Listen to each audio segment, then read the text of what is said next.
What's up, Go enthusiasts? This week we have a special episode. My longtime student, almost 3 years I've been working with him, has just hit one dan. Congratulations. Thank Well you. done. They go by Sleep Online, and also you occasionally attend your local Go club, right? So hmm some people may Yeah, know you sometimes. in real life as well. hmm Congratulations. I want to look at three games today. So the first game is just when we started working together back in mid 2021. I'll start that going right Right. now. And then we're going to look Okay. at once you had improved a bit, become a 5Q, and then just now as you hit one dan on Fox. Yeah. Right. Now, actually, before we get started on talking like how we've actually worked together, how you've improved, um, as we've been trying to bust up to one dan for 3 years now. How did you learn Go originally? Like, what introduced you to the game? So originally, it's kind of hard to say why, but it was during 2020 when I was kind of locked up in quarantine and had nothing, to do. And it was honest to God, just a random thought that came to my mind. I've always wanted to learn how to play Go. I don't know where that thought came from or why that was suddenly a thing. Mm, So then I found online Go, like OGS, and just kind of started playing. And I was very nervous to play against a human opponent, so I played the beginner AI bot like hundreds of times before actually playing a human. And then when I finally did play a human, I was like, wow, people make mistakes. And then also just I saw the movie The Divine Move after maybe playing for like a month, and I was just like, "Oh, this is so cool! Like I have to, I have to get better at this." yeah, the actually crazy action movie, The Divine Move, right? It is not one of the Yeah, documentaries. It's a insane and very cool no. movie.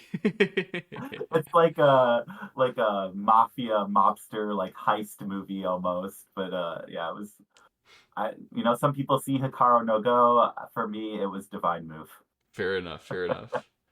And so you started playing on OGS, but actually when you started working together, you were playing on Pandanet. This game is from when you were 15Q on Pandanet. When did you make the switch? You remember?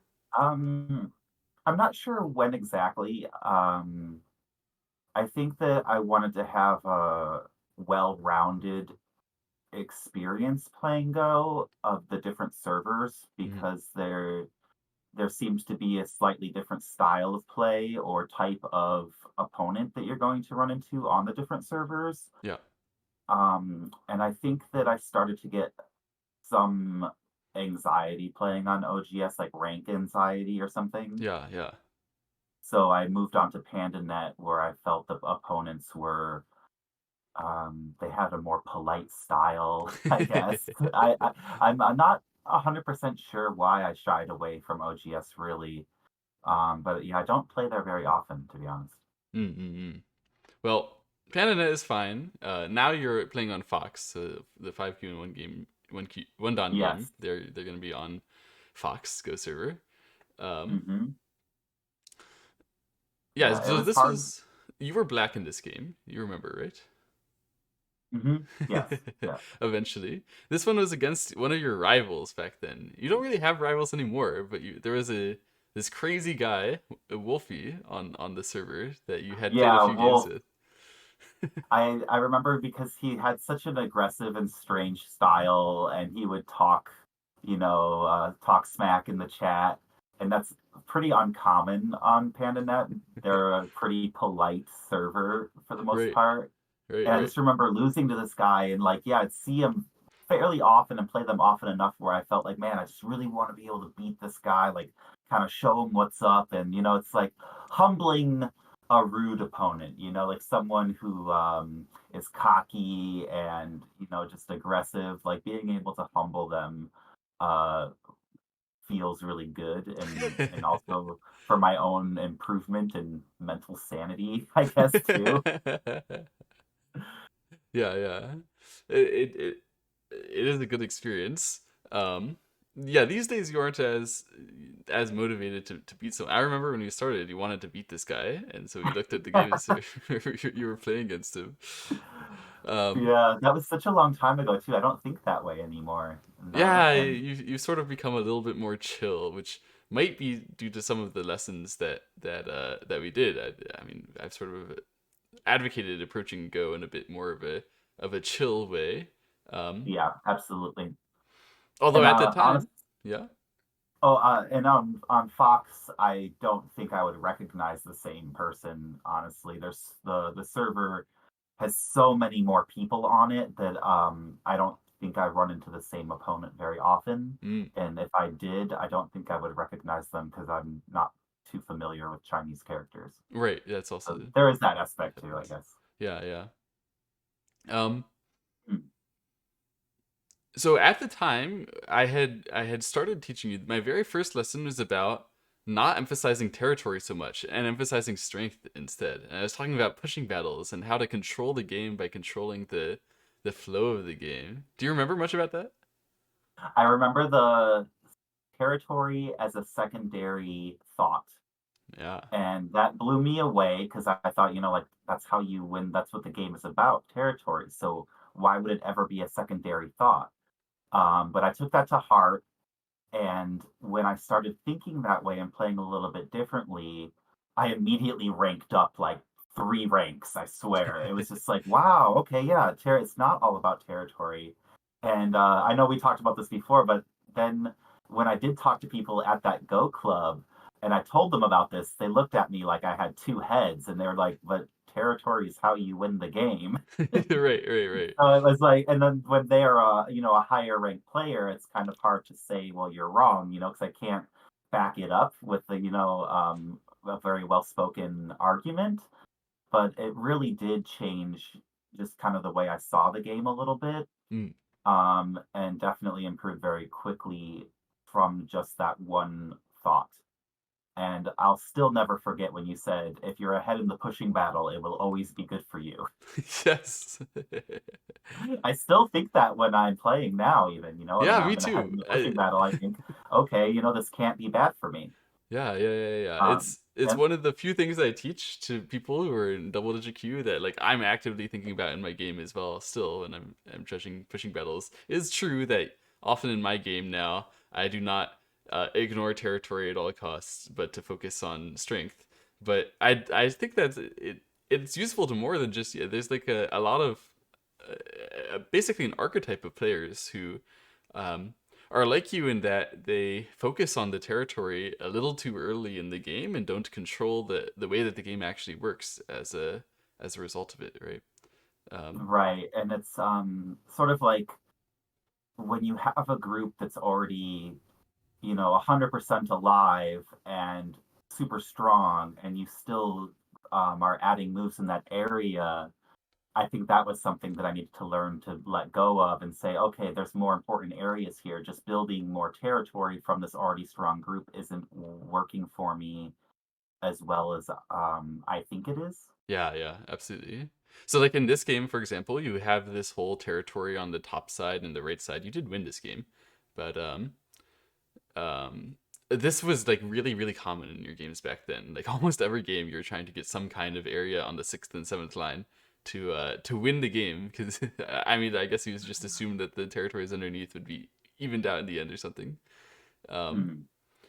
but yeah, I mean it does work at some level, but basically to get better at Go we've had to keep on changing and evolving and sort of regularly forgetting the things that you learned before and learning new things. Do you agree? Yeah, yeah. There's a certain like unlearning what you've learned aspect to it, Yeah. or where this certain lesson doesn't necessarily serve you anymore. Yeah, yeah. Which I understand that could be frustrating when you're, you know, um getting a lesson from me and then, after you've improved 10 ranks, then it doesn't I tell you the opposite again in the future. That has happened a couple times, right? Where Yeah. you It would makes rely on an sense old idea. though, in this way where it's sort of this natural progression where that lesson doesn't serve you anymore because you've moved on and become, kind of. I remember when there's one lesson where you were like, you're ready to enter the next realm of Go, and I was Yes. just like so excited, like, oh my gosh, it's happening. But I think that's true in this way where when you do enter that next realm or the next level of it, um, those older lessons may not serve you in the same manner. It's things that you might want to keep tucked away, in your back pocket, but you're going to have to start applying different concepts or different ideas Yeah. that are going to take more of a forefront. Yeah, absolutely. Absolutely. Um, and of course, beyond just the changing of ideas, you also have to get better at the game kind of mechanically with the reading. Um, Hmm. Before we did lessons, I don't think you did Sumego very much at all. Is that right? I don't think so. Maybe here and there, Hmm. but not nearly as much Sumego as I started doing, yeah, once we started lessons as a Right. regular practice. Sometime like after this, we had a few basically a couple months where we would just talk about how to make the Sumego work as well as possible. So that sort of leads into our Mhm. second game here. Let's take a look at game two when you were a 5Q, learning how to Okay, read a bit better. sure. Um, so in this game, you were black. Your opponent played some crazy 5-4 opening. Uh, at that time, Um, oh, I have I think some of the the things that we talked about in review, by the way, still highlighted Oh boy. here. So the A/B will show my commentary on this game back when I reviewed it about a Okay. year and a half ago. I remember this game now too. Yeah, this is an interesting one. Yeah, this is very interesting. But this one comes after you had started to find your stride with Sumego, right? To really emphasize on it more and more and more. Um, Mhm. Ultimately, you ended up doing over 80,000 Sumego on One Weichi, which is just, just since we started working together. That's a lot. That's a lot. That wasn't my like regimen for you, by the way. I wasn't the driver making you do 80,000 Sumego. In fact, we had many lessons where I tried to remind you, please don't do so many Sumego. Like take more time with them and like only do 15 a day or something like that. Was it 15 or 20 a Yeah, day? Do you remember? I think we 30. I think It it was was 30, right? Right. don't worry about doing more than 30, and I still try to stick to just doing 30. Um and I mean, when we saying, okay, the numbers say 80,000 Sumego, there are thousands and thousands of them where I was probably just clicking for answers and not Mm, actually properly doing the Sumego, which is something that I still sometimes struggle with because I fall back into this mindset of, just clicking for an answer instead of the proper method of doing it. right, right. And it's hard to even now break old habits of just clicking for an answer. And I think the thing that really changed that for me too was working out of Chochi Kun's encyclopedia, where the answer is not provided. Mm, And I was doing it on a tablet, on a Kindle, where you can't just click for an answer. You actually have to read it and read it over again to make sure you have the correct answer. And I noticed a big improvement in my reading skills from doing it that way. yeah, yeah. But I also noticed a big improvement in your reading and like your basic tactical knowledge from just having clicked through 80,000 Sumego, right? I mean, it's still very Sure. useful to you, even if you didn't learn very much from any particular Sumego during that. Um, I think you basically um, it was addicting in some way to continue to click through this Omego and see the answers. You really enjoyed to um, um, it felt like figuring out some finding the treasure in a treasure hunt. It felt like finding the goal or something like that, right? Sure. Yeah. Yeah. Yeah. And for whatever reason in my mind, I wanted life and death to be a strong point of my game, Mm. like of my style, which was Like I'm like, why was that the thing I needed to, be good at when I'm still don't feel that great at it? But I think that became something like of a goal of mine. Um, so the Sumego was something that was very obviously important in that aspect. And then yeah, it became sort of addicting. And I remember like those lessons where we would talk about how to do them the correct way, and it was really eye-opening some of the ideas, like tree reading or just what did the creator of the Sumego have in mind as far as what do they want me to learn and walk away from this? Mm-mm-mm. Um, and just those kinds of concepts were it made me look at them in a different way and slow and actually be able to slow down. Right, right. Which is good, and the more that you can take away from the Sumega that you're doing, the better. Um, Yeah. And even when I was just clicking through them, kind of like what you were saying, there is still some value to that and just I've seen this one so many times, I don't even need to read it. I just know the shape now. yeah, absolutely. And there is some value there as well. I would say more than just some value. I would say, there's some significant value to, Yeah, oh, you know, yeah, sure. you have a Because shape then I mean, dictionary now, right? I mean, there's a whole bunch right, of shapes that you know. it's like your bag of tricks or your own vocabulary of shapes and how to play Right, that just becomes more and more expansive. right, right, Absolutely. right. So, that really, I think, helped your reading skill become good enough that you could become a strong player, right? So here, for example, we had some super intense reading fighting, and then very amusingly, your opponent resigned at the first time that they had a chance to win it again, because now I know. they can push here and then play the killing move on the left side, and black cannot approach the white group, so they can come back and save their whole group on the left for the first time because they lost anyway. I know. Now, I don't think either one of us saw that the whole game. Yeah. And now when I look at this game, it's all I see. I just think, Yeah, so yeah. this is a pretty amusing game for me to review with you, since both players were um you know just sort of ignoring that minefield on the board, but it kept on changing like state accidentally as you would play on the top side. It was a very interesting Right, game. just naturally changing how, if it would work or how.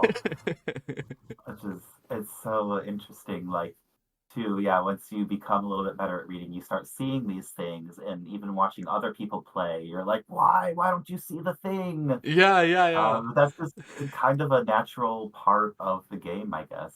Yeah, it definitely is. And you've been getting a lot better at it. You've been getting a lot better at controlling it. So let's take a look at your one dan promotion game here. Oh boy, okay. This is the game that you played. You were a 1Q at the time, played a 1Q, and then when you won it, you became a Fox 1 dan for the first time. Yes, Congratulations. the big thank you. Yeah, it was a big goal, the road to dawn. Yeah, yeah. We were Yeah. we were eventually trying to get there, I think the whole time. Hmm. We set some like preliminary goals, like we set 5Q by the end of the year, and that sort of thing. Yeah, yeah, because I think part of it for me was having realistic goals that are actually achievable. Yeah, Instead absolutely. of, oh, I'm going to be pro or something, just like what's something realistic, like improving on Sumego or yeah, getting to 5Q or something like that. Mm-hmm. And you could definitely do it. I remember when we were trying to get to 5Q, we had some rank anxiety like issues again, where you had made like uh I think I have 8 of your Fox accounts friended at the moment.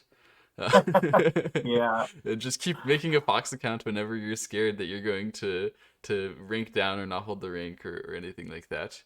This is my account I can use, when I'm feeling that way, or just a goof around account or a blitz account or something. But there is Yeah. something nice about that, knowing that I don't have to take this one that seriously. The problem that I ran into was my goof off accounts or ones I didn't have to take seriously, I started doing really well with. So suddenly that's my serious account because I think it was like I'm actually relaxed so I can do a good job, you know? Sure, sure. So then that account became the one that I was doing so well with, and I had to Yeah. kind of bounce around from them. I don't think it's as big of an issue now. And clicking that find. I know we've talked about how sometimes the hardest part of the game is clicking find a match, because Yeah. you are nervous about it. But that it's th- not as big a deal now, I want to say. But the more you play, I mean, uh, the more often you play and everything. I knew right away when I was two key, one queue, I started playing like multiple games every day, and then you improve that much faster. Yeah, for So sure. it's really important, even though it can be kind of intimidating. I totally get the intimidating part of it. Yeah. Yeah, I personally had an account at 2 wins away from 9 Dan for months before getting my other account ready to go up to 9 Dan. Yeah, like Yeah. just I still have one that has this chance to double rank. And I'm like, oh, not to, maybe I'll double rank later, or, it's just, it gets so in my head about it. yeah, it's so easy to psych yourself out for sure in this game. Um, and that's that also is affecting your strategic decisions throughout games, right? When you're nervous, it's hard to make decisions that are like actually well thought out as compared to when you're like feeling into the game, right? A lot of the time Absolutely.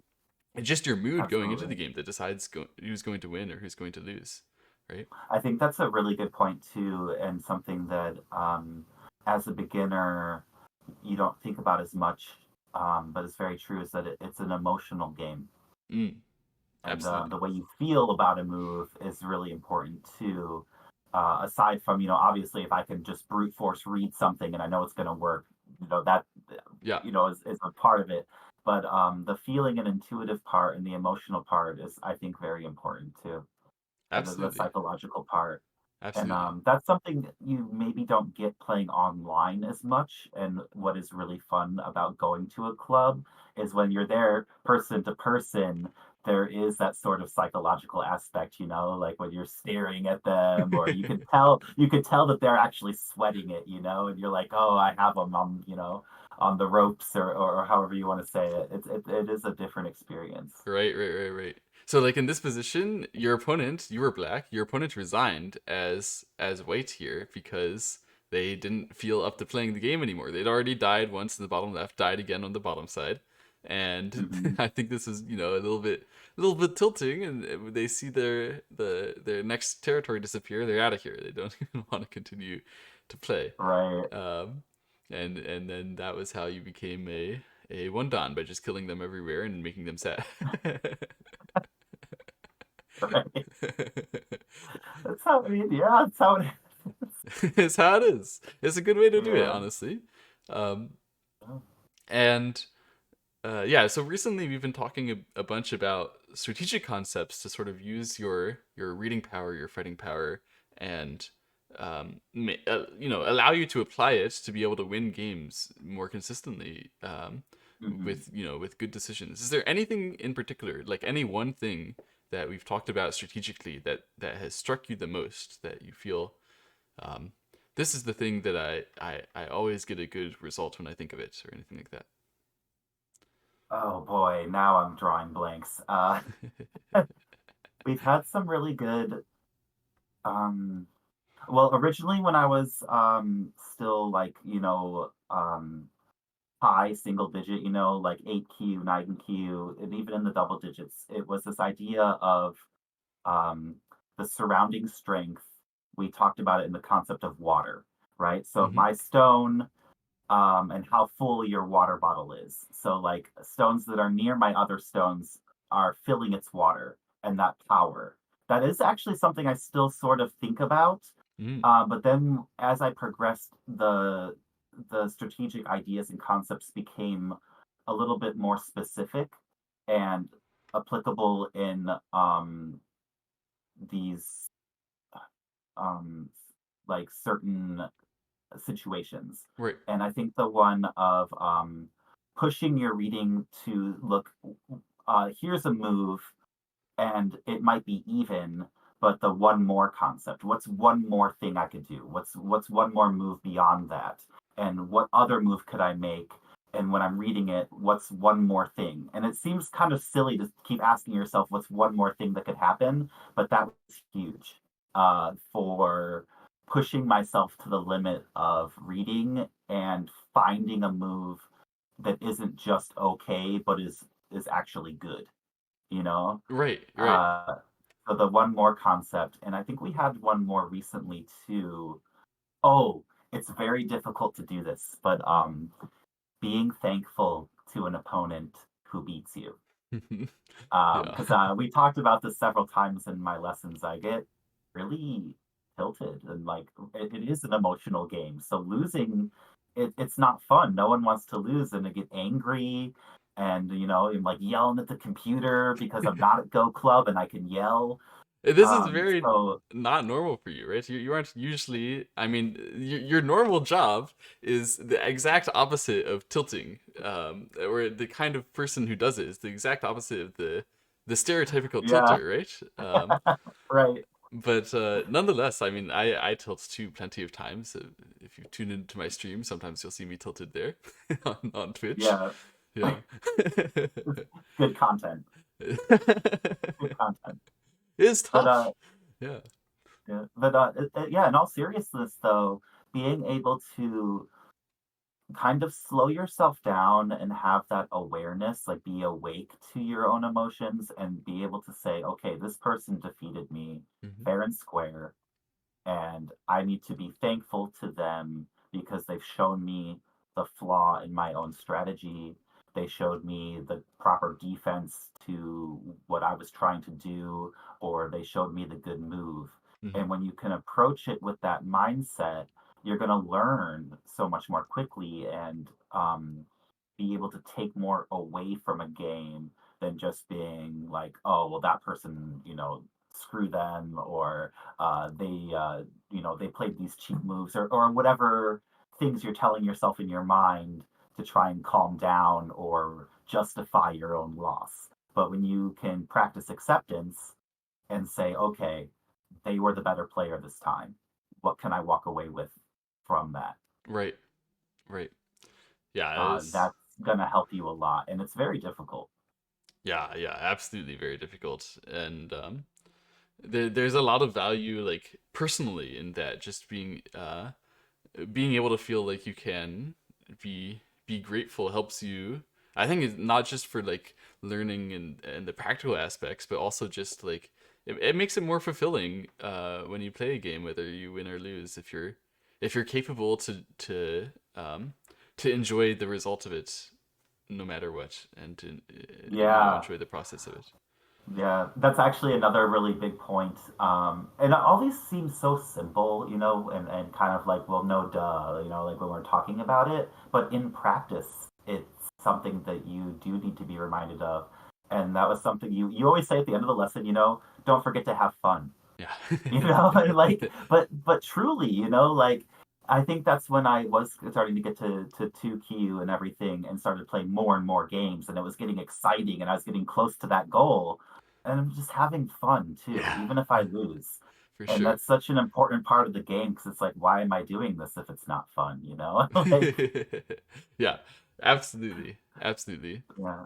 So just having fun and just playing the game and learning along the way is really important. Yeah, to just keep that open mind and um, I mean, no one wants to lose, and obviously, it's much more fun to crush your opponent and walk away saying, "Yeah, I devastated that guy." Yeah, But obviously. just remember to have fun. Oh, absolutely. Yeah, yeah, yeah, yeah. Well, thank you very much for interviewing with me and Thank you for having me. talking about a It's couple been of these games. it's been a really good journey, and it's not over yet. I don't think, Yeah, not by a long absolutely. shot. Once you became one dan, we're already at a positive win record at one dan, and no second tries needed. So hopefully up to two dan soon. And Hopefully, yeah, no pressure, right? no Like, pressure, no pressure, of course. because now there's that whole new kind of rank anxiety of like, oh, I can't return to Q, lowly, lowly Q. I'm so much better than that. But I mean, even if I rank down back to 7Q, it's like I remember we've talked about that before too, where I'll always be a one don in a certain aspect, and still it's just about having fun. Yeah, absolutely, absolutely. And I hope you continue to have fun with the Go for the rest. You've moved the goalpost now. Before your job was to be one don. The goal was to be one don. Now that you're one don, you want to be a four don, Four right? don that never dies, Four right? don, the four don that never dies, which I've talked about a The, bit in our lessons. That's the uh, rank where you can really control. Only sacrifice, never die on purpose, or never die accidentally. I mean, anyway. yeah, and that's something I'm learning too. Is that yeah, making different, thinking about the sacrifices differently and bigger sacrifices, and it's another concept we talked about where when you are a slightly weaker player, it's like two brutes who are slugging it out like a bar fight or something, and then as you start to progress and become better, it's more like people trading, like I'm a trader. And Right. then I think at a much higher level, higher rank, it's just a conversation. Yeah. Yeah. So Absolutely. I'm moving away from the, brutish guy who's just slugging it out to someone who's more of a businessman who's trying to trade. Right. Right. And that's an interesting transition as well. Fantastic. Well, I hope to do another one of these for when you get nine done eventually. Surely. Absolutely, yeah. We'll see it. And I'll see all the watchers here for my next video. Hope you enjoy. Bye bye. All right, thank you.